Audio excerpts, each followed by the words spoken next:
Ano naman ang mensahe mo kay Carlos na I'm sure nanonood sa atin ngayon?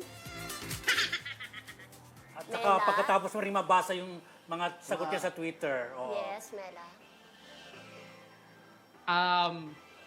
At the moment, wala po akong message, but if in time na magkita kami, ay babatiin ko pa rin siya at bibigyan ko siya ng respeto na karapat-dapat para sa kanya. Bukas ba ako sa pakikipagkaibigan?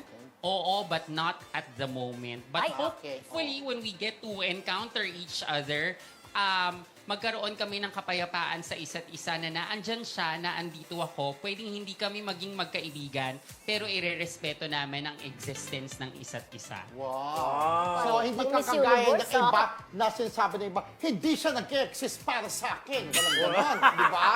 Ikaw nag-exist pa rin sa'yo si Carlos Agustin. Marespeto Sa kabila naman. ng sagutin, may respeto ka pa rin kay Carlos since sa'yo nauna sa showbiz sa'yo. Galing, very good. Alam mo, ginagamit ni Miss Mel ang kagandahan niya. Oo.